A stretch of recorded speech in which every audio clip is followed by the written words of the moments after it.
আজকে আমরা লিনাক্সের দ্বিতীয় ক্লাস শুরু করতে যাচ্ছি। শুরুতেই আমরা একটু রিভিউ করে নিব।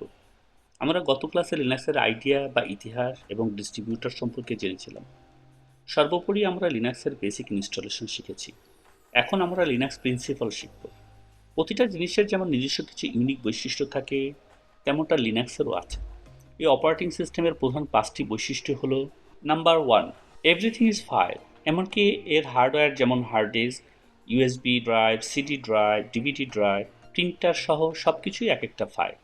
এই অপারেটিং সিস্টেম সব কিছুকেই ফাইল হিসেবে বিবেচনা করে। Number 2, small single purpose programs. এটার মানে হলো প্রতিটা টাস্কের জন্য সিস্টেমের যে প্রোগ্রাম দরকার শুধু তাকেই কল করা হয়। আর এর বিশেষত্ব হলো এরা আকারে অনেক ছোট। Number 3, ability to chain program together to perform complex task. এর মানে হলো একটি বড় টাস্ক সম্পন্ন করার জন্য অনেকগুলো ছোট ছোট প্রোগ্রাম এক হয়ে একটি সিঙ্গল চেইন তৈরি করে এবং বড় কাজটি সম্পন্ন করে। Number 4, avoid captive user interface. এর মানে হলো এই সিস্টেমে কাজ করতে আপনার ইউজার ইন্টারফেস নিয়ে কখনো সমস্যায় পড়তে হবে না। অলমোস্ট 4 বিলিয়ন ইউজার একসাথে একটি সিস্টেমে লগ ইন করে কাজ করতে পারবে এবং একটি ইউজার আইডি দিয়ে একই সময়ে বিভিন্ন টার্মিনাল বা কনসোল থেকে লগ ইন করা যায় এবং একই সময়ে অনেকগুলো প্রোগ্রাম রান করা যায়। এবার তাহলে দেখি এভরিথিং ইজ এ ফাইল আসলে কেমন। সর্বপ্রথম আমরা দেখব আমরা কোন লোকেশনে আছি। আমরা উডিনের হোম ডিরেক্টরির মাঝে আছি।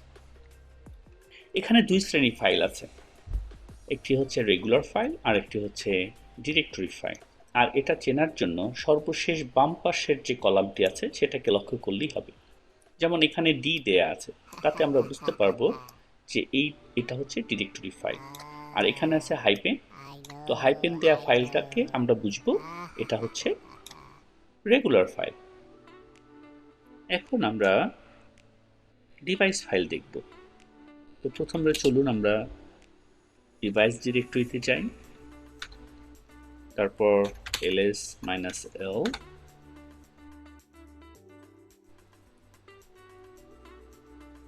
এখানে আমরা দেখতে পাচ্ছি আমাদের হার্ড ড্রাইভের পার্টিশনগুলোকে।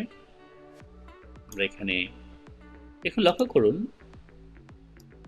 বাম পাশে বিভিন্ন ফাইলের বিভিন্ন ক্যারেক্টার, যেমন এখানে সি, এখানে এল। তো আমরা যখন ফাইল সিস্টেম নিয়ে আলোচনা করব তখন আমরা এগুলো বুঝবো যে কোন কোন ফাইল এ কি কি ক্যারেক্টার দেয়া থাকে। এবার আমরা একটি ডিভাইস ফাইলকে আরেকটু ভালো করে দেখি। স্টেট কমান্ড, def-sda, এখানে সম্পূর্ণ বর্ণনা করা হয়েছে। একটা file, block special file, ownership এবং modify date, changes date, access date সব কিছু দেওয়া আছে। এবার আমরা কমান্ড ফাইল দেখব। তো প্রথমে আমাদেরকে কমান্ড ডিরেক্টরিতে যেতে হবে, তারপর আমরা ls কমান্ড দিব। তো দেখুন এগুলো সবই কমান্ড। যেমন আমরা এখানে ls কে দেখতে পাচ্ছি, যে কমান্ডটা দিয়ে আমরা আসলে এই কমান্ডগুলোকে দেখছি। লোকেট একটা কমান্ড, ln একটা কমান্ড, আসলে এগুলো সবই কমান্ড। তো সচরাচর আমরা যে কমান্ডগুলো ইউজ করি, যেমন লুক একটা কমান্ড, ম্যান একটা কমান্ড, আমরা খুবই তাড়াতাড়ি আমরা এই কমান্ডগুলো শিখতে যাচ্ছি। এবার আমরা প্রসেস ফাইল দেখব। লিনাক্স সিস্টেমে প্রতিটা প্রসেস এক একটি file. vim is a command, vim is an application, so এখানে আমরা ভীমকে রান করব। তো এখানে ভীম রান হয়েছে, এটা একটা টেক্সট এডিটর। আরেকটি টার্মিনাল ওপেন করব। এখন আমরা এই প্রসেসটাকে দেখি, ps-a। এখানে দেখুন ভীম একটা কমান্ড, এখানে cmd দিয়ে কমান্ড বোঝানো হচ্ছে কত টাইম, কোন টার্মিনালে, আর এর প্রসেস আইডি কত। তো প্রসেস আইডি 8513।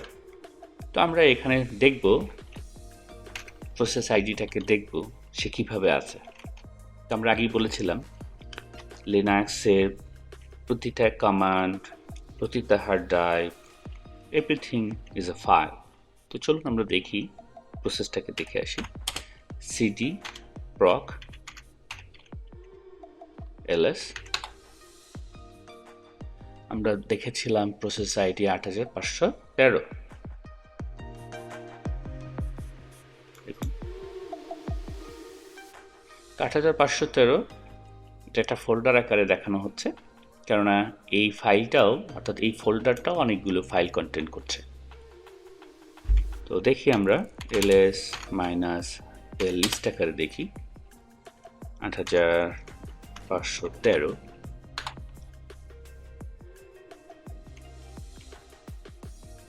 তো এর মধ্যে এই ফাইলগুলো আছে।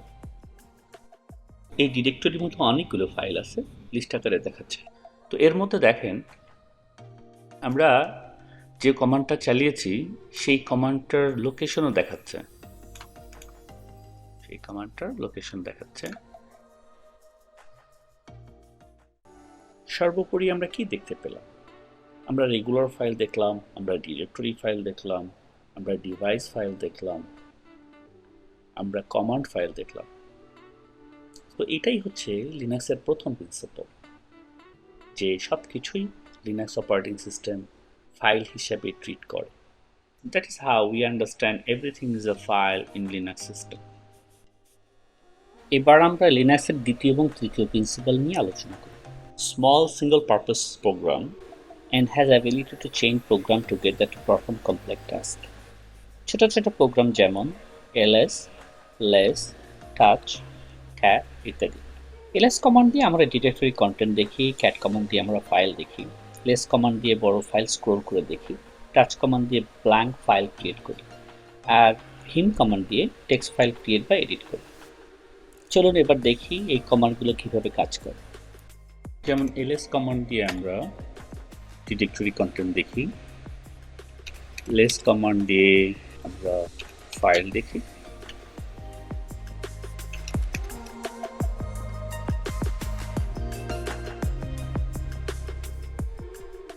এরপর cat কমান্ড দিয়েও আমরা ফাইল দেখব।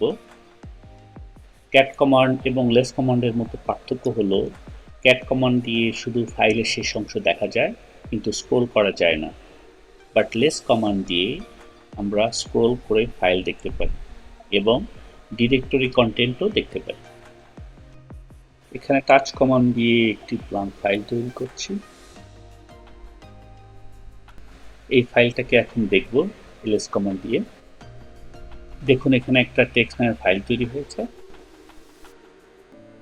এখন এটাকে ls-l দিয়ে দেখি, তাহলে লিস্ট আকারে দেখাবে। এবার আমরা vim কমান্ড দিয়ে এই টেক্সট ফাইলটাতে লিখব অথবা এডিট করব।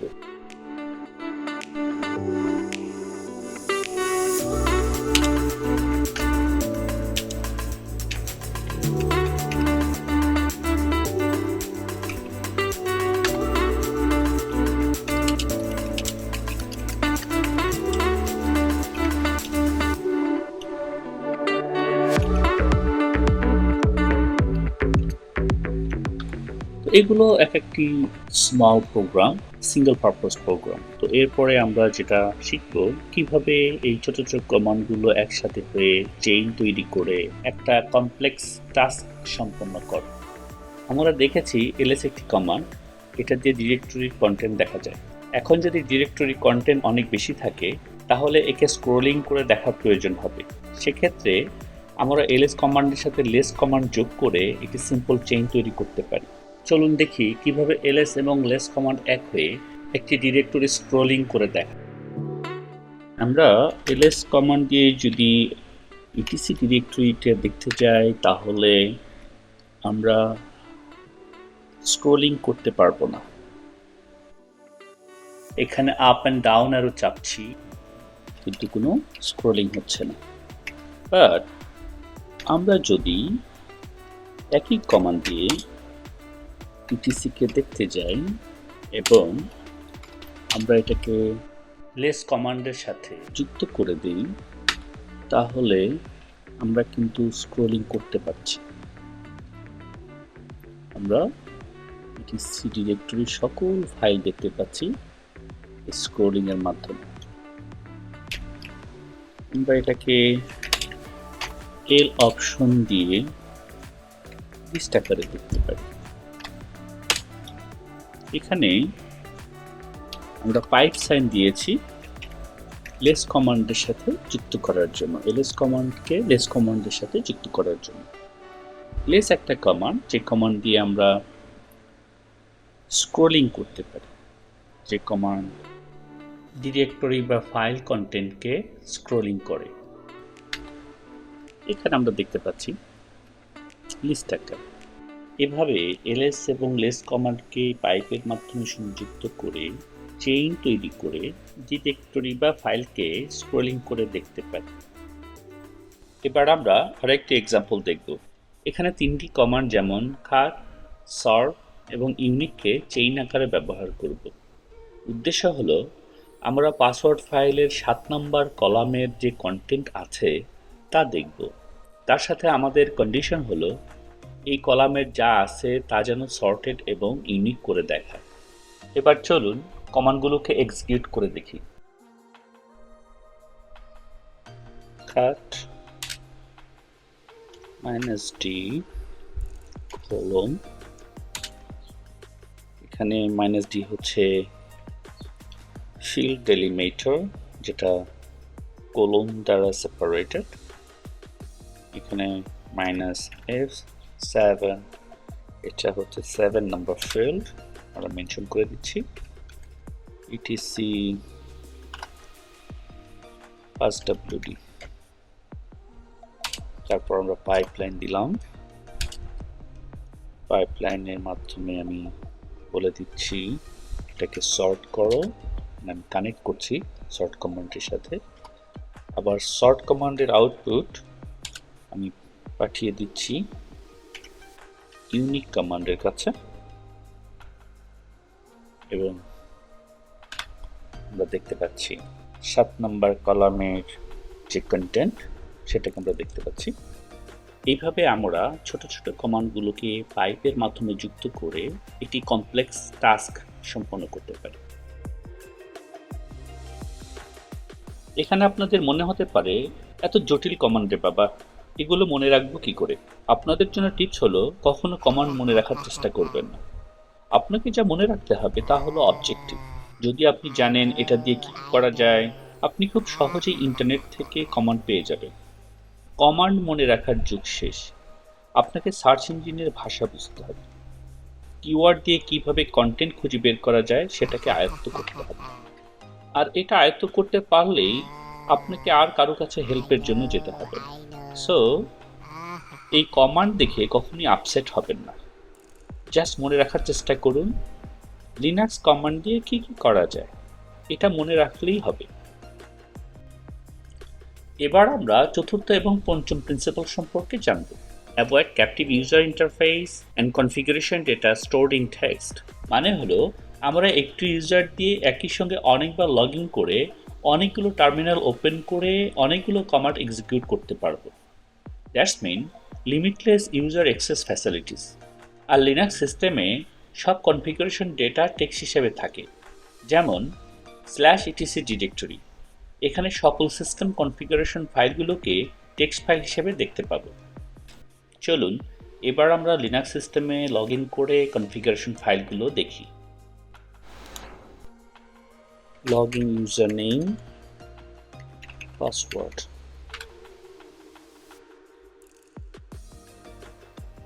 তো আমাদের চতুর্থ নম্বর প্রিন্সিপাল ছিল লিমিটলেস অ্যাক্সেস ক্যাপাসিটি, অর্থাৎ আমরা লিনাক্স সিস্টেমে আনলিমিটেড অ্যাক্সেস করতে পারবো। একই ইউজার দিয়ে মাল্টি সেশন তৈরি করতে পারবো, thousand of user, million of user, billion of user log in করতে পারবো। তো এটা হচ্ছে লিমিটলেস। আপনাকে কোনোভাবেই এই অপারেটিং সিস্টেম বলবে না যে আমি পারছি না, ওয়েট করো, আর কোনো কমান্ড চালিও না, ওয়েট করো, অথবা অনেকগুলো ইউজার সেশন তৈরি হয়ে গেছে, তোমাকে ওয়েট করতে হবে। তো এখানে এরকম কোনো ক্যাপটিভিটি এই অপারেটিং সিস্টেমে নেই। আপনি গ্রাফিক্যাল ইউজার ইন্টারফেস ইউজ করে আপনি লগ ইন করতে পারছেন। আপনার গ্রাফিক্যাল ইউজার ইন্টারফেস নেই আপনার সিস্টেমে, তারপরেও আপনি লগ ইন করতে পারবেন। লিনাক্স সিস্টেমে আমরা দুইভাবে লগ ইন করতে পারি। একটা ভার্চুয়াল টার্মিনাল, যেমন কন্ট্রোল ওয়ার্ল্টাল ফাংশন 1 দিয়ে আমরা ভার্চুয়াল টার্মিনাল 1-এ পৌঁছালাম। এখানে আমরা লগ ইন করতে পারবো।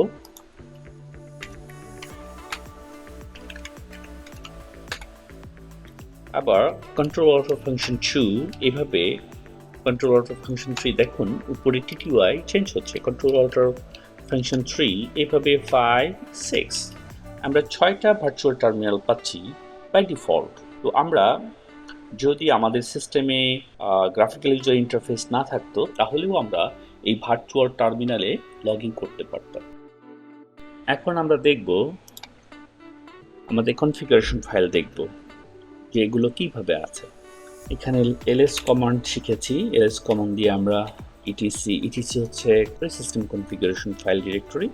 আমরা ls দিয়ে আমরা দেখতে পাচ্ছি এগুলো অনেকগুলো ফাইল এখানে আছে, অনেকগুলো ডিরেক্টরি এখানে আছে। তো আমরা গ্রাফিক্যাল ইউজার ইন্টারফেস দিয়ে আমরা এই ফাইলগুলো বা ডিরেক্টরিগুলোকে দেখি যে এগুলো কি অবস্থানে আছে, কিভাবে আছে। যেমন etc ডিরেক্টরি, এগুলো সবই এখানে অ্যাপ্লিকেশন ডিরেক্টরি হিসেবে দেখাচ্ছে। এগুলো এক একটা অ্যাপ্লিকেশন ডিরেক্টরি। দেখুন এখানে জাভা, এখানে ক্রন একটি অ্যাপ্লিকেশন। এখানে আমরা প্রথমে দেখেছি অ্যাপাচি। আমরা দেখি অ্যাপাচিটা দেখে আছি, এটা একটা ওয়েব সার্ভার অ্যাপ্লিকেশন। বা এখানে সাইট ইনেবলড, আমরা এখানে ঢুকি। তো ডিফল্ট কনফিগারেশন ফাইলটা দেখি। দেখুন এটা টেক্সট ফাইল, এটা একটা টেক্সট ফাইল। এখন আমরা etc সার্টিফিকেট ডিরেক্টরিতে গেলাম। দেখুন এটা একটা টেক্সট ফাইল।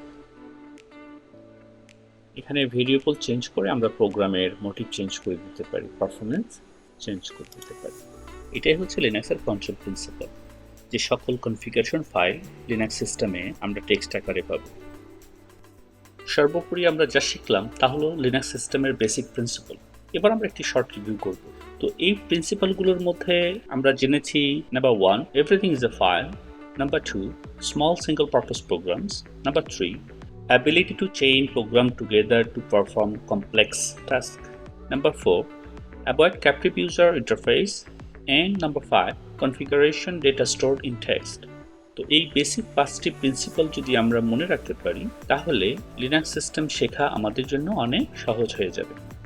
এবার আমরা next module Linux users basics শিখব।